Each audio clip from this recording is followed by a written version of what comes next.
जय हिंद बच्चों, उम्मीद है आप सब बढ़िया होंगे। तो चलो एटम चैप्टर का हम स्टार्ट करते हैं। कुछ एक लॉन्ग आंसर टाइप क्वेश्चंस। अभी तक हमने शॉर्ट आंसर कर चुके हैं। इसके बाद हम करने जा रहे हैं केस बेस्ड स्टडी करेंगे, और उसके बाद एनसीईआरटी से जो भी क्वेश्चंस आपके हैं जो सोल्व हैं अनसोल्व हैं वो भी हम सोल्व करेंगे। उनको भी कैसे सोल्व किया गया है और कैसे सोल्व कर सकते हैं वो सब हम करेंगे। ठीक है, तो उम्मीद है आप सब होश में हैं। और चलो स्टार्ट करते हैं अपना question answer. Let's start. So इसमें से बहुत सारा पार्ट हम कर चुके हैं वीडियो में, इससे पहले वाली वीडियो में कर चुके हैं। जो बार बार रिपीटेडली आएगा ना उसको मैं आपको ब्रीफ में बता दूंगा, and I can tell you that go check out some video in which you will get your clear answer in elaborated way how to write everything. Now we will begin with your first question, part A. State the postulate of Bohr's model. So we have to state the postulate of Bohr model of hydrogen atom and drive the expression for Bohr radius. We have to drive the expression for Bohr radius. Now अब इसमें पहले तो ये बताइए कि postulate जो थे वो कितने थे बोर के। There are 1 2 and 3. There are 3 postulate of Bohr, जिसमें उन्होंने कंप्लीट क्वांटम की टर्म्स में मॉडल को डिफाइन किया था। Not complete, it is classical as well as quantum, so a mix and match of classical and quantum. Now it is given for hydrogen atom, or you can say hydrogen like atom. Hydrogen like atom कौन से होते हैं? जिसमें which carries 1 proton, जिसमें एक proton हो, है ना, जिसमें एक इलेक्ट्रॉन हो, वो होते हैं हाइड्रोजन लाइक। प्रोटॉन नहीं, इलेक्ट्रॉन। ठीक है, and derive the expression for Bohr's radius. We have to derive the expression for Bohr radius. अब इसको आंसर कैसे करेंगे? Now there are 3 postulates. So Bohr gives the postulate for hydrogen atom using quantum approach.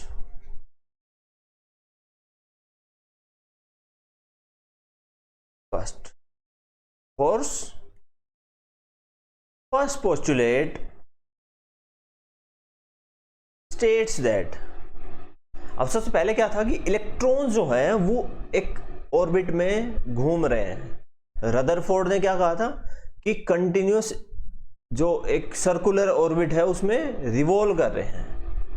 But bore ने क्या कहा, ये जो radius जिस पाथ के थ्रू रिवॉल्व कर रही है ये स्टेशनरी है, और इनके रिवॉल्यूशन में कोई भी एनर्जी एमिट नहीं होती। So if there is no emission of energy, then what it means? It means these orbits are stable and electrons are always in those orbits. Okay, so Bohr first postulate states that electrons revolve around the nucleus in fixed stable orbits और shell. इन orbits को ही shell बोलते हैं। Now the electrons will not emit any radiation. बेटा ये बहुत जरूरी है, क्योंकि रेडिएशन एमिट करेगा means it is losing energy. If it is losing energy then what happens, that electrons will go spiral to the nucleus. ठीक है, अगर एनर्जी लॉस करेगा तो न्यूक्लियस की तरफ जाएगा, लेकिन ऐसा होता नहीं है, एटम स्टेबल है, hence electrons will also revolve in the stable orbits without losing any energy. So this is the first postulate. Now the second postulate states that the angular momentum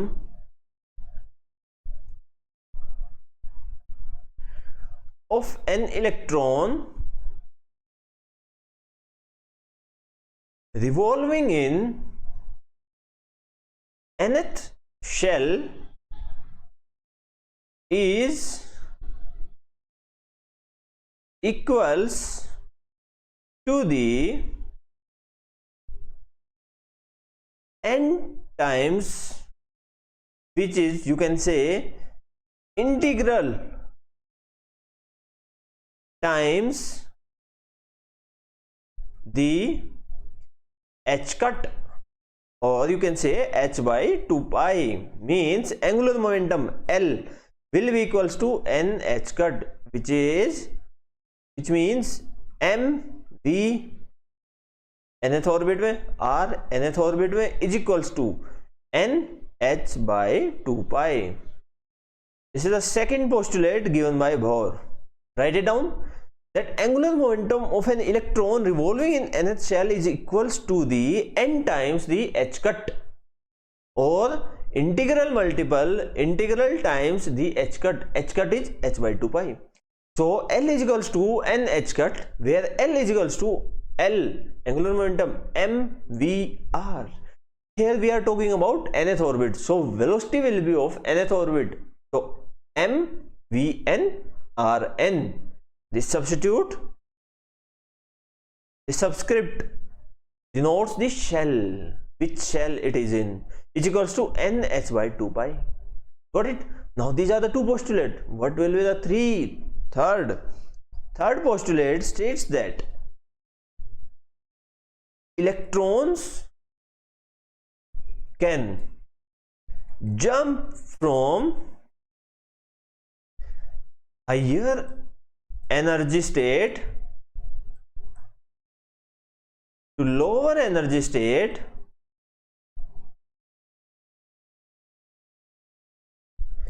by emission of a photon, or the electron can jump to higher state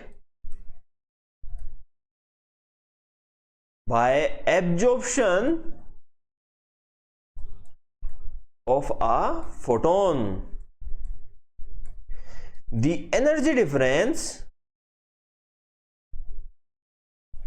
of both the cells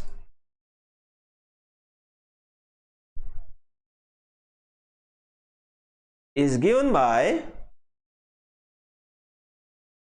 E final minus E initial is equals to h nu. So this is frequency of photon. So this is the third postulate. Got it? So Bohr have given the three postulate. Moving further, what we have to derive the expression for Bohr's radius. How we have derived Bohr's radius? Bohr's radius is for n equals to 1. So we use, हमने क्या किया था, ये atom है, यहां पे electron revolve कर रहे हैं. इलेक्ट्रॉन्स पे एक आउटवर्ड फोर्स है जिसको हम बोलते हैं सेंट्रीपिटल फोर्स, जो कि होता है आपका mv² बाई आर. एक इनवर्ड फोर्स होगा प्लस माइनस, जो कि आपका कूलम्ब्स फोर्स होगा, वो आपका होगा 1/4 pi epsilon not n. This is for hydrogen atom we have to find. So we have electrons into, this is also electron, the two charges are plus E and minus E. So we have this divided by r square.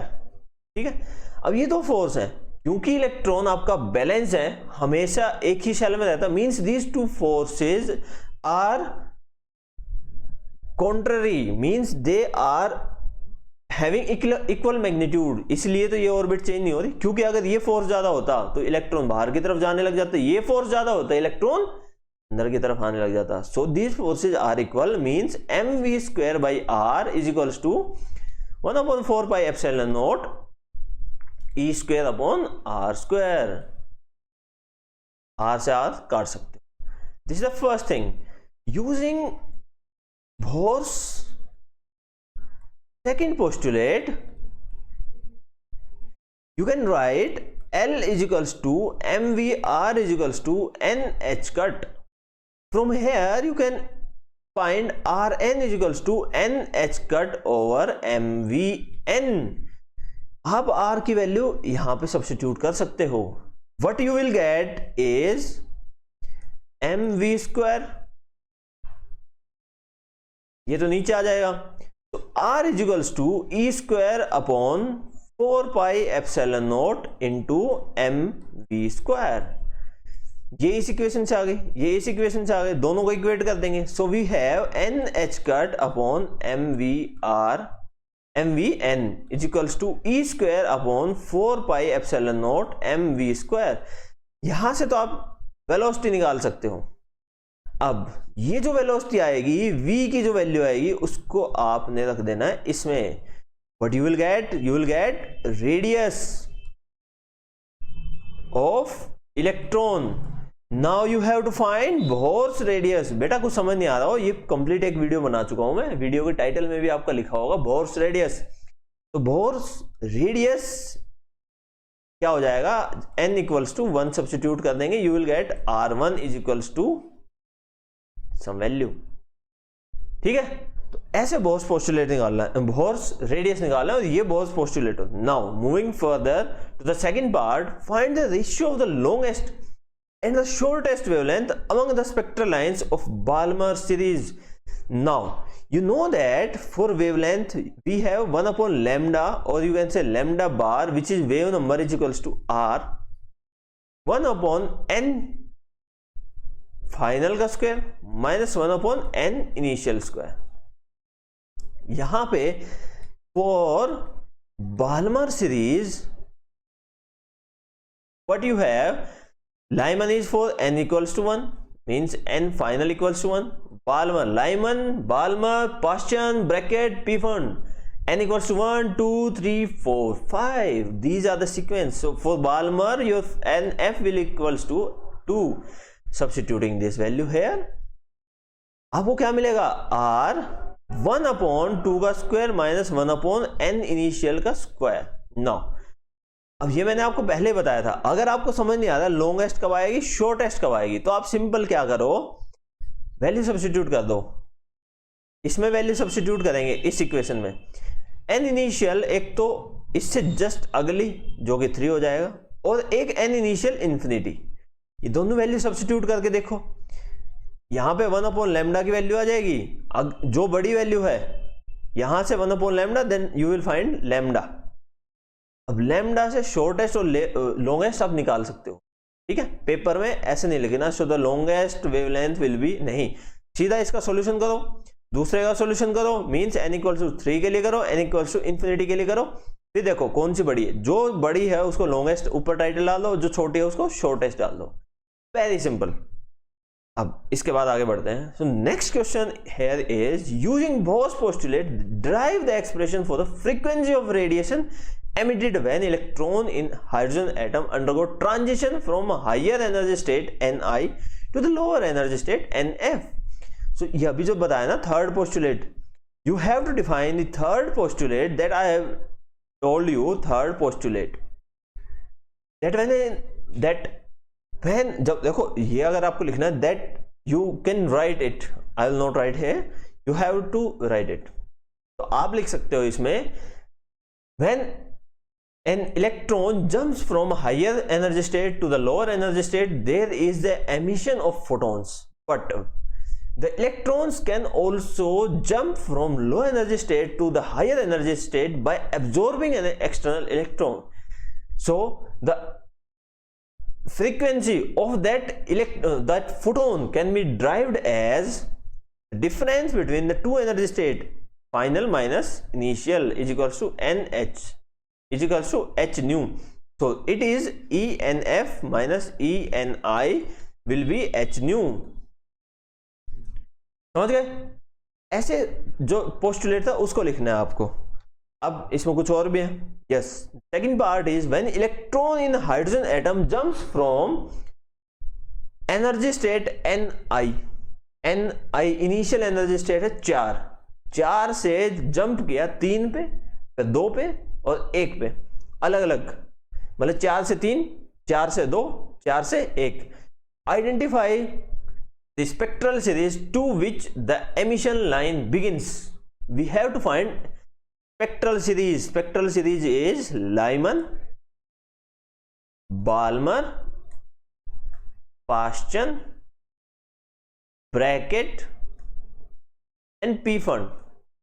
Now for Lyman the final state will be 1, for Balmer final state will be 2, for Paschen final state will be 3, for Brackett final state will be 4, for P fund final will be 5. Now यहां पे देखो final stage 3, so for 3 you have Paschen series, for 2 you have Balmer series, for 1 you have Lyman series. That's what you have to told. बस इसके अलावा कुछ नहीं बताना। तो ये आपका क्वेश्चन है और ये आपके आए हुए क्वेश्चन है जितने मैं आपको करवा रहा हूं, समझ गए। अब नेक्स्ट क्वेश्चन देखते हैं। आपकी स्क्रीन के सामने ये रहा, right 2 important limitation of Rutherford model. देखो रदरफोर्ड मॉडल का जब मैंने आपको टॉपिक कराया था उसमें मैंने आपको 2 लिमिटेशन बताई थी। वो क्या थी, आपको कुछ याद है? नहीं याद? अब फिर करेंगे उसको, क्योंकि वो बहुत टाइम हो चुका है उसको करवाए हुए। Let's do it again. Rutherford ने क्या कहा था कि एक सेंटर में आपका न्यूक्लियस है, उसके अराउंड इलेक्ट्रॉन्स रिवॉल्व कर रहे हैं। They are revolving just like earth is revolving, earth revolve sun. This is what Rutherford just take an analogy, means उसके जैसा माना था। लेकिन यहां पे एक गड़बड़ हो गई। गड़बड़ ये हो गई कि रदरफोर्ड ने माना कि यह है सर्कुलर ऑर्बिट। तो आपने 11th क्लास में पढ़ा होगा सर्कुलर ऑर्बिट्स में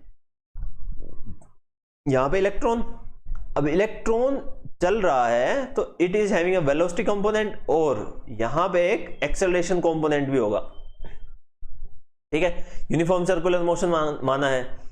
अब ये जो एक्सेलरेशन कंपोनेंट है, जब when electrons accelerates they produce EM field वाले में क्या किया था, जो हर्ट्ज ने एक्सपेरिमेंट किया था, इलेक्ट्रॉन्स वाइब्रेट कर रहे थे, means they are accelerating, so these accelerating electrons produce electromagnetic wave, hence the electrons accelerate, then they produce electromagnetic waves.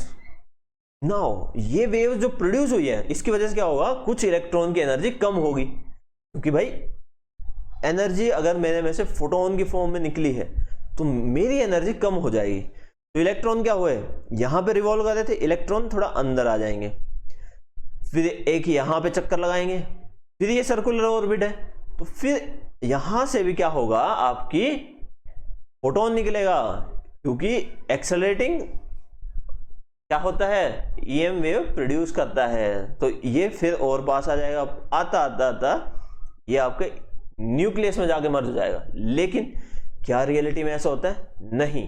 So we can write that limitation of not Bohr postulate of Rutherford model. The first limitation is Rutherford consider that the electrons revolves around the nucleus in uniform circular motion. This uniform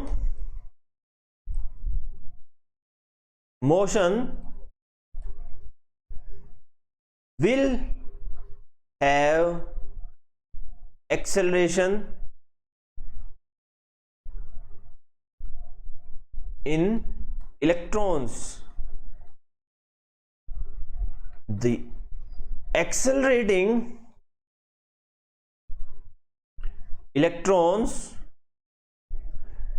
produces, क्या produce करते हैं, EM wave. hence electrons loses their energy and making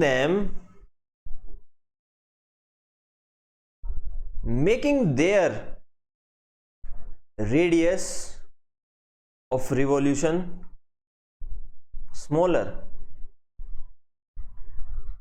At the long duration, the electrons must spiral down to the nucleus, but in reality the atom is stable. समझ गए?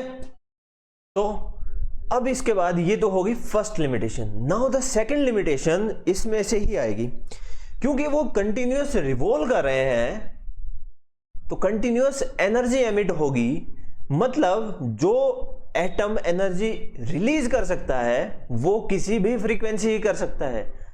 लेकिन क्या actual में होता है? नहीं, क्योंकि हमने स्पेक्ट्रल जो लाइंस पढ़ी थी उसमें देखा था कि सब फ्रीक्वेंसी नहीं एमिट होती, कुछ सर्टेन बैंड्स होते हैं फ्रीक्वेंसी की जो एमिट करता है एक hydrogen atom. So the second postulate is, second drawback is it states that the atom can continuously emit all frequency, but in reality it is wrong। ठीक है, अब ये तो हो गई limitation. How are these explain in Bohr's model of hydrogen atom? Bohr ने क्या माना था कि इलेक्ट्रॉन्स जो हैं वो डिस्क्रीट एनर्जी एमिट कर सकते हैं। फर्स्ट थिंग, डिस्क्रीट एनर्जी जो एमिट होगी उनकी शेल फाइनल टू इनिशियल अगर जंप करते हैं तो एच न्यू, ये थर्ड पोस्टुलेट ने बताया। सेकेंड पोस्टुलेट ने कहा L which is equals to m v r, जो होगा एन एच कट बाय, नहीं एन एच कट होगा और एन एच बाय 2 पाई, ये होगा। ये दो कंडीशन दी थी बोहर ने। तो यहां से, और तीसरा उन्होंने जो अपने फर्स्ट पोस्टुलेट में कहा था कि स्टेबल ऑर्बिट्स में इलेक्ट्रॉन रिवॉल्व करेंगे। अब स्टेबल ऑर्बिट्स में इलेक्ट्रॉन रिवॉल्व कर रहे हैं means they are not emitting any energy, and if they are emitting energy then that energy will be in discrete form. समझ गए? ये आपके बोहर ने पोस्टुलेट दिए थे। सो इन दिस क्वेश्चन आप क्या करोगे कि उसको आगे जो मैंने पिछले क्वेश्चन में करवाया था आपको वही कर देना है आपने। बोहर के तीनों पोस्टुलेट डिफाइन कर दोगे कि ये रदरफोर्ड की लिमिटेशन ऐसे ऐसे बोहर ने अपने पोस्टुलेट में ये सब कंडीशन देके हमें क्या किया था, बताया था कि ये लिमिटेशन है। ठीक है, अब आगे बढ़ते हैं। इसके बाद Bohr model of using Rydberg formula to calculate the wavelength of H alpha line of Balmer series. सो H अल्फा देखो क्या होता है, फर्स्ट लाइन जो होती है वो H अल्फा होती है, second H beta, third H gamma. So Balmer series में 1 upon lambda equals to R, 1 upon n final square minus 1 upon n initial square. n final Balmer में फिक्स होता है 2। ठीक है, तो जब ये फिक्स है 2 तो H अल्फा क्या होगा, इनिशियल, मतलब सेकंड ऑर्बिट में आपके जंप होने हैं इलेक्ट्रॉन, तो कहां से होंगे, थर्ड से। तो यहां से जो फोटोन एमिट होगा वो H अल्फा होगा। फोर्थ से अगर कोई जंप होगा तो यहां से जो फोटोन एमिट होगा वो H बीटा होगा, इसके बाद H गामा। बस इससे ऊपर आपके नहीं पूछा जाएगा। ठीक है, तो ये कुछ इस प्रकार इस क्वेश्चन को आप सोल्व कर सकते हो। Now moving further, next thing, using Bohr postulate obtain the expression for the radius of nth orbit. ये अभी आपको बताया था nth ऑर्बिट का कैसे फर्स्ट जो क्वेश्चन था आपने उसमें कर लिया था, तो सेम वही करना है इसमें। ये भी क्वेश्चन आपका आया हुआ है प्रीवियस ईयर में। अब draw a schematic arrangement of Geiger Marsden experiment showing the scattering of alpha particle. अब अल्फा पार्टिकल की स्कैटरिंग शो कैसे कर सकते हैं?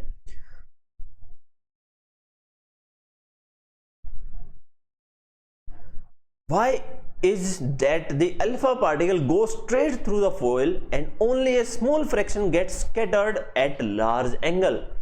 इन्होंने कहा है जो गोल्ड फॉइल एक्सपेरिमेंट किया था, जहां पे ये था आपका डिटेक्टर, यहां पे गोल्ड फॉइल ली थी, यहां पे आपको अल्फा पार्टिकल का सोर्स लिया था, एक पिन होल बनाया था ताकि all these waves are collimated. Now these are going to this side, most of the rays goes straight, कुछ एक जो थी वो स्मॉल एंगल से डेविएट हुई और बहुत ही कम जो थी आपकी बैकवर्ड गई। ठीक है, इसका रीजन क्या था? रीजन आपका रदरफोर्ड ने दिया, draw schematic arrangement. Okay, this is the arrangement and more precisely you can draw, you can go visit my video, I will give the link in the I, you can tap from upside. Now यहां पे first thing जो Rutherford ने बताई कि there may be a central very heavy body, एक centre में बहुत ही heavy massive body है जिसके पास टोटल चार्ज है। क्योंकि इससे पहले थॉमसन ने जो मॉडल दिया था उसमें क्या कहा था कि पॉजिटिव चार्ज तो स्कैटर्ड है, उसमें कुछ एक इलेक्ट्रॉन्स इधर उधर फैले हुए, but it is not actually the case because alpha particles are positive particles and they go straight. Most of the particle, 90% of the alpha particle go straight without any deviation. 7 to 8% go with small deviation. 1 or 2% of the alpha particle went with 180 degrees of deflection. Means देखो, एक आपका ये दरवाजा है, ठीक है, यहां पे पिलर है और आपको आंख बंद करके कहा जाए इसके अंदर से जाओ, तो इस पिलर पे आपको टकराओगे कब? इस पूरे एरिया में से जितना इसका एरिया कम कर दोगे वो, तो जितना छोटा पिलर होगा आपके टकराने के चांसेस उतने कम है। सिमिलरली आप 50, 60, 70 बार जाओगे तब टकराओगे, चांसेस की बात है। सिमिलरली बहुत सारे अल्फा पार्टिकल गए लेकिन टकराए और वापसी आए बहुत ही कम। इससे पता चला कि ये जो पिलर मतलब जो न्यूक्लियस आपका है, सेंट्रल हैवी बॉडी है, अल्फा पार्टिकल किससे रिपेल होंगे? पॉजिटिव बॉडी से। पॉजिटिव बॉडी बहुत स्ट्रॉन्ग होनी चाहिए इसलिए वो रिपेल कर सकते हैं। तो जो पॉजिटिव बॉडी है वो बहुत ज्यादा massive, not in size but in mass, और बहुत ही पॉजिटिवली चार्ज है। तो there is a very heavy positively charge body. यहां से क्या कंक्लूड किया? Why is it that the alpha particle go straight through the only a small fraction? Because schematic बना लेना, because there is a very small but massive means which is having very high mass, small in size but massive, positively charged body placed at center which repels very small amount of alpha particles due to its size। अब बच्चों पेपरों में क्या है आपसे ये पूछ लिया जाता है। यहां पे ये ग्राफ है, number of alpha particle scattered, और ये जो ग्राफ है एंगल ऑफ स्कैटरिंग। तो एंगल, बहुत ही कम एंगल से बहुत ही ज्यादा अल्फा पार्टिकल स्कैटर हुए थे, और बहुत ही ज्यादा एंगल मींस 180 डिग्री से अल्फा पार्टिकल बहुत कम स्कैटर हुए थे। ये कम है अल्फा पार्टिकल, ये ज्यादा है।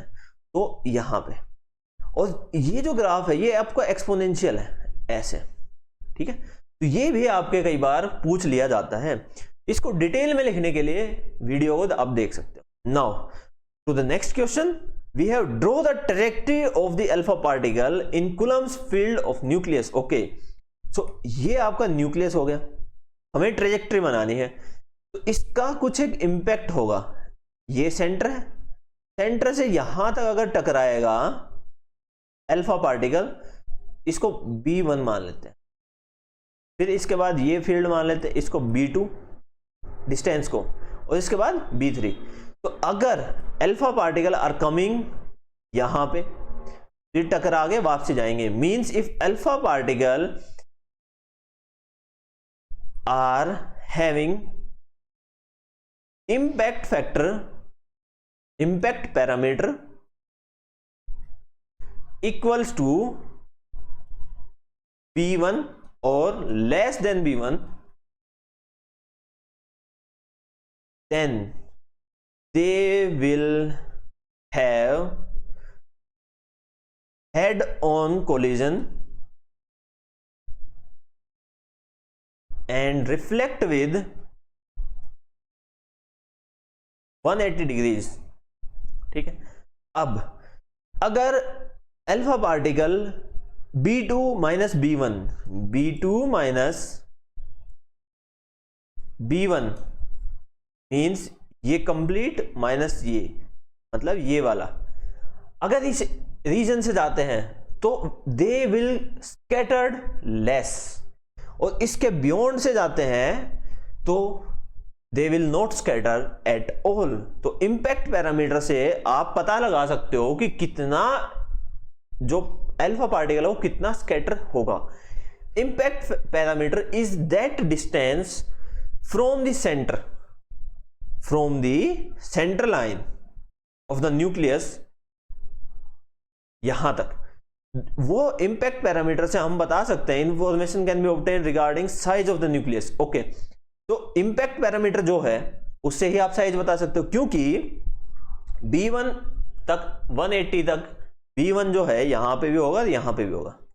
तो ये जो डिस्टेंस है B1, ये आपका होगा 10⁻⁻15 मीटर। ठीक है, तो 10⁻⁻15 के अंदर अंदर अगर अल्फा पार्टिकल गए तो 180 डिग्री का वो होगा आपका स्कैटरिंग। ठीक है, उससे हमें पता चला, इससे हमें पता चला कि इंपैक्ट पैरामीटर से साइज निकाल सकते हैं हम। समझ गए? यही आपको लिखना है जो मैंने आपको बताया। Now moving forward to the last, I think last question, estimate the distance of closest approach. Distance of closest approach निकालना है। If a 7.7 mega electron volt alpha particle before it comes momentarily to rest and reverse its direction. ये आपको MCQ जो मैंने करवाए थे short answer से पहले, एमसीक्यू में बहुत क्वेश्चन कराए। क्या होगा कि अल्फा पार्टिकल आपका न्यूक्लियस के पास आएगा, तो इसकी कुछ काइनेटिक एनर्जी है, वो न्यूक्लियस के पास आ गए, यहां पे मोमेंटली रेस्ट पे आएगा, तो यहां पे जो भी काइनेटिक एनर्जी है वो कन्वर्ट हो जाएगी पोटेंशियल एनर्जी में। Now it will reverse back. This kinetic energy here is are 7.7 mega electron volt. हमें निकालना है क्या? Closest approach. क्लोजेस्ट अप्रोच कैसे निकाल सकते हैं? ये हो गई आपकी काइनेटिक एनर्जी जो कि कन्वर्ट हो जाएगी पोटेंशियल एनर्जी में। तो ये जो डिस्टेंस है ये क्लोजेस्ट अप्रोच हुआ R0। कैसे निकाल सकते हैं? 7.7 इंटू 10⁻6 इलेक्ट्रॉन वोल्ट, ये मेगा इलेक्ट्रॉन वोल्ट हो गया, is equals to potential energy क्या होगी? 1/4πε0 into alpha particle 2 times of electron का चार्ज इंटू ये जो न्यूक्लियस है उसमें 80 प्रोटॉन है। सो ये क्या हो जाए 80 अपॉन ई जो चार्ज है एक प्रोटॉन पे, एक इलेक्ट्रॉन पे जो चार्ज होता है 1.6 into 10⁻⁻19 Coulomb's divide by R0 square. This is R0। R0 is the closest approach. अब देखो ये कूलम ऐसा यूनिट, ये भी ऐसा यूनिट में होगा, तो इसको भी ऐसा यूनिट में कन्वर्ट कर रहे हैं तो क्या होगा 7.7 into 10⁻6 into 1.6 into 10⁻⁻19 joules is equals to ये आ जाएगा आपका। यहां से आप R0 स्क्वायर को लेफ्ट में ले जाके आप अपनी वैल्यू निकाल सकते हो। उम्मीद है आपको समझ आ गया होगा। सो मिलते हैं इसके बाद, केस बेस्ड स्टडी करेंगे। 5 मार्क्स के क्वेश्चन हो गए, 2 मार्क्स के क्वेश्चन हो गए। 5 और 2 मार्क्स के क्वेश्चन में से ही कुछ कम ज्यादा करके आपको 3 मार्क्स के क्वेश्चन दे दिए जाते हैं। ठीक है, आगे इसके बाद हम करेंगे केस बेस्ड क्वेश्चन और उसके बाद NCERT sold and unsold question. तो आपका जो चैप्टर है ये कंप्लीट हो जाएगा। उम्मीद है आपको समझ आ रहा होगा। नहीं समझ आ रहा तो कमेंट सेक्शन में जरूर बताएं। कोई भी टीचिंग स्टाइल में इंप्रूवमेंट आपको चाहिए उसको बताएं ताकि हम इंप्रूव कर पाए, because you are not in the front of us. और चैनल को लाइक करें, शेयर करें, सब्सक्राइब करें। तो मिलते हैं अपनी नेक्स्ट वीडियो में। Till then take care, bye.